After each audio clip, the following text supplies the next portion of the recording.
Hold on.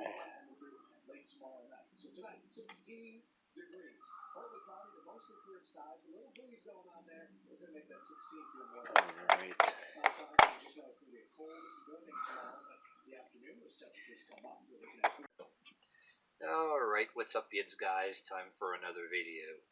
I'm gonna talk about that video that I had up, like, what, for a few days, or... Is it a few days? I haven't counted, but anyway, some damn how it got 1.5 million views and still climbing. I mean, I myself can't believe it, but I'm gonna tell you one thing. People, there's a small handful of people that are calling it clickbait and yada yada, but I can give a fraction of a shit.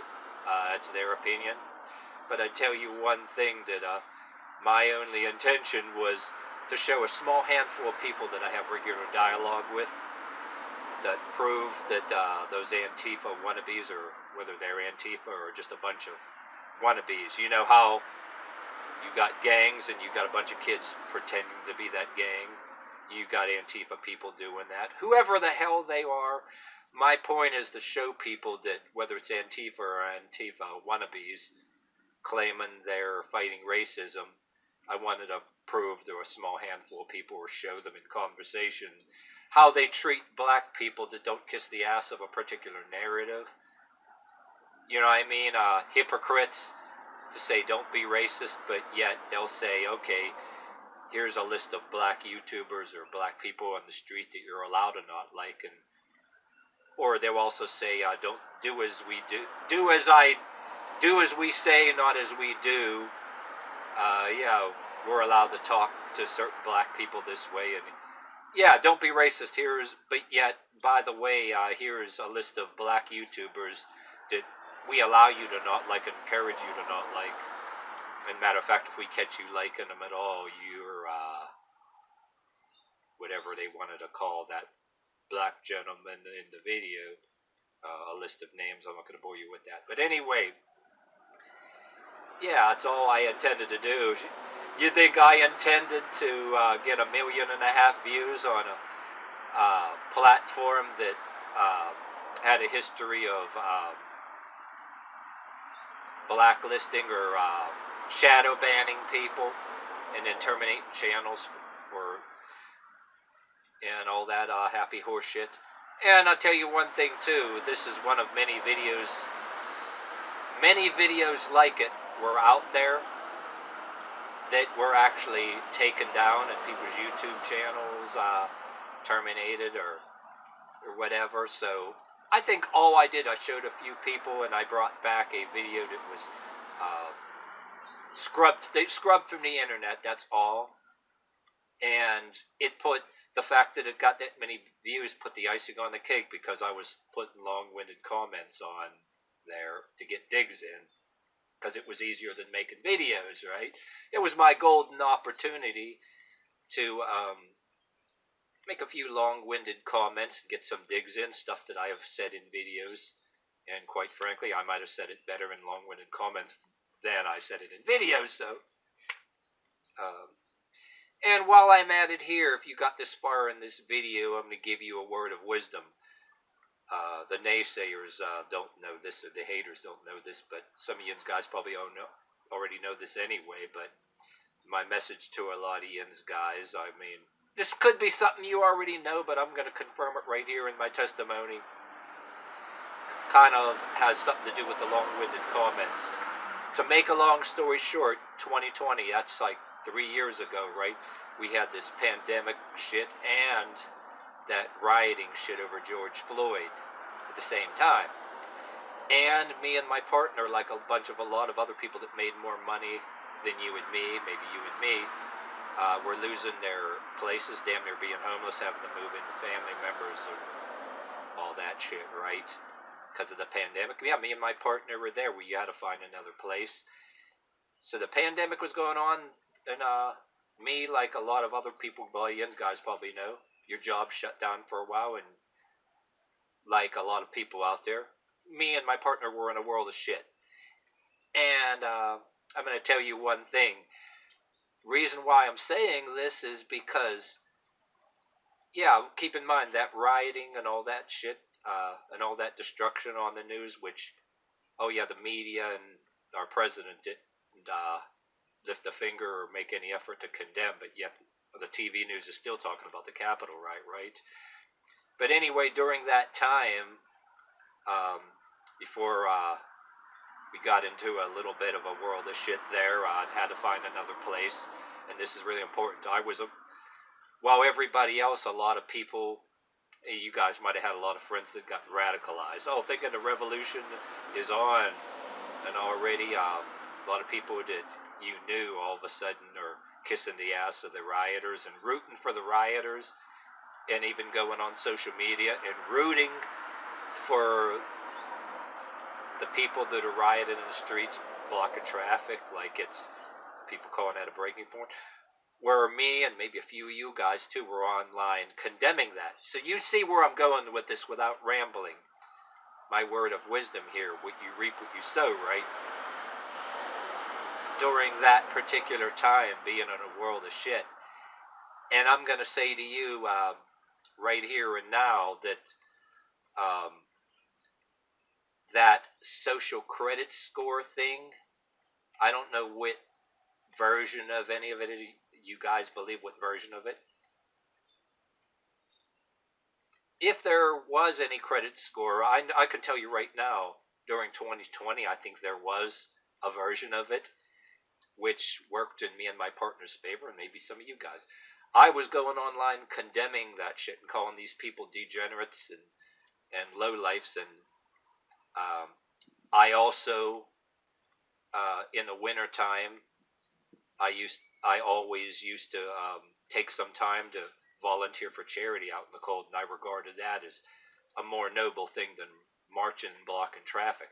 And I always said protesters will do all that on a nice day, but they won't go out in the cold and try to help the try to help the poor, excuse me. But yeah, and then I'm not going to go on and on about particular charity that they said accused of being woke, but that depends on the district. My district wasn't woke, and I'll tell you right now, I put pretty good money and time into particular things in the district where I was at.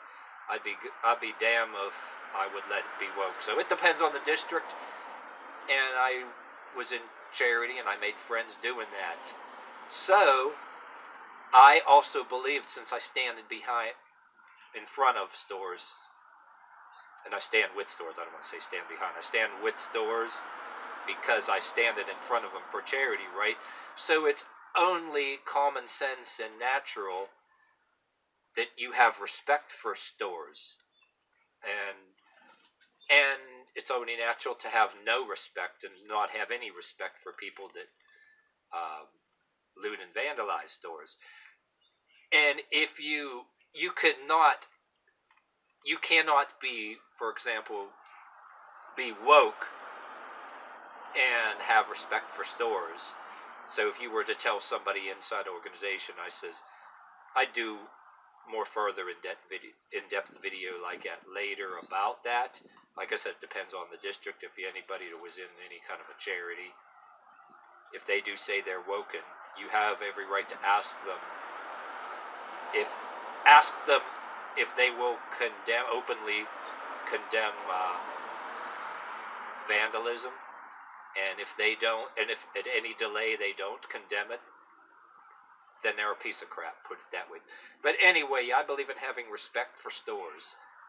And here's another word of wisdom, that one here that's very important, that I said that, so right, the bottom line here, the most important thing why I brought up that me and the partner were in a world of shit during that pandemic, that my theory on that social credit score, how it can go either way depending on if a community is very liberal or more conservative.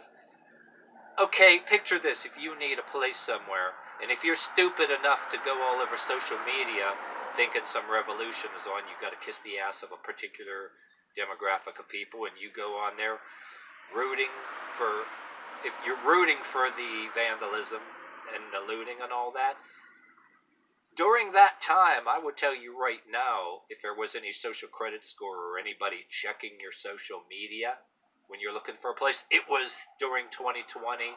And now you know they're doing that shit right now, still yet, even though it's been 3 years.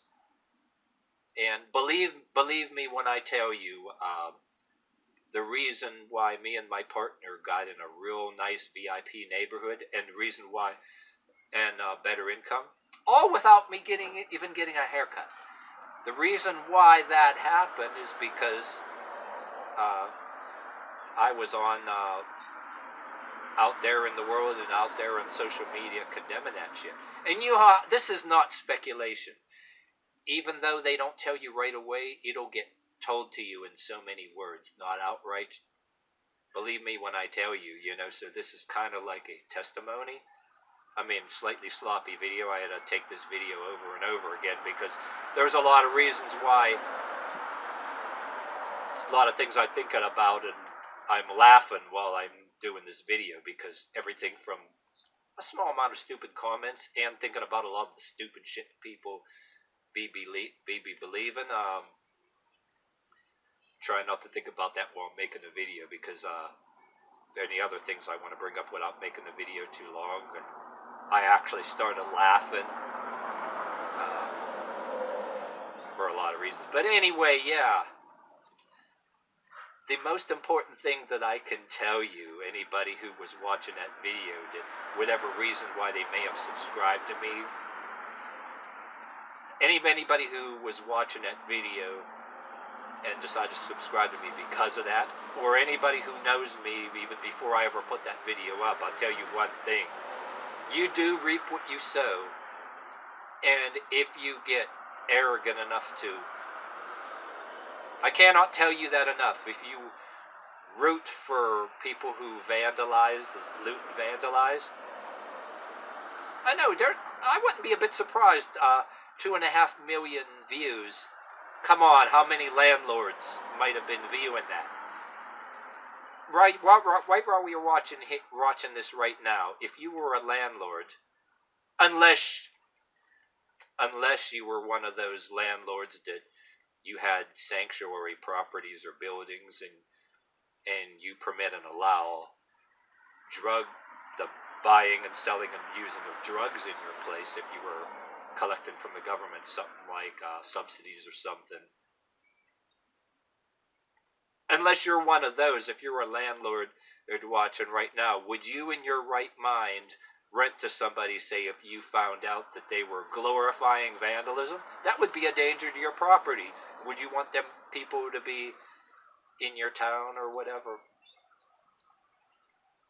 I don't think so. So some people, like, they're doing it for employment now. So, like, if you're in one of the better neighborhoods, they don't tell you. Believe me when I tell you, they check social media, even though they don't tell you. You will find out other people that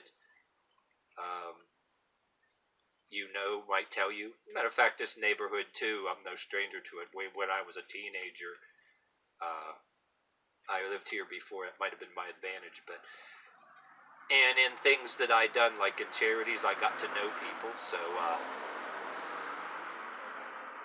put it that way. I don't want to be repetitive, but very important thing. This is a word of wisdom. I say this because these kids that, like in that video, in different age groups, people that were looting and rioting, they think they have the whole world by the balls. They thought they did, but actually they don't. They never did. Maybe it looked like they had the world by the balls for a while, but they don't. And some of these people may have got away with it, and there's probably authorities and feds out there that want to make a name for themselves. They're probably still investigating that. There's a lot of authorities out there who would want to advance themselves, probably looking through surveillance videos. They're probably going to get a few people that burn some things down.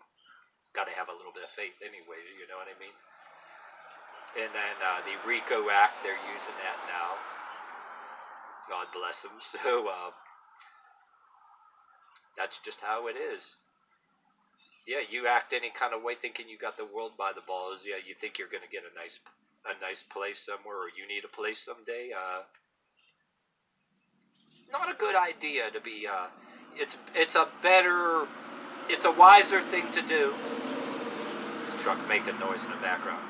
It's a wise thing to do to, whether on social media or out there in the world, condemn that. Matter of fact, when I was out there a couple years in a row doing charities, got into conversation asking if the charity was woken at, and I used that as my golden opportunity to tell people what I think.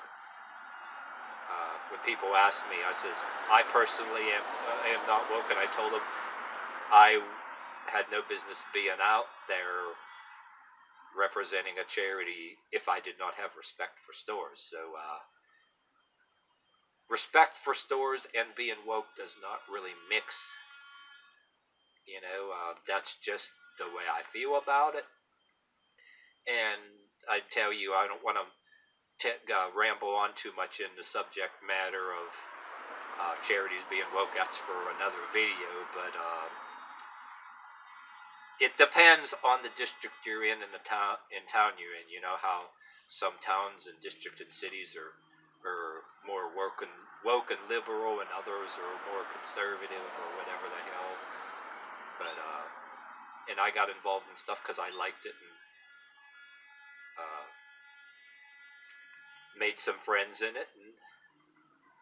And another thing, I don't want to go on, but cameras watching too, and I had the golden opportunity to show people that I don't steal, and public trust is very important.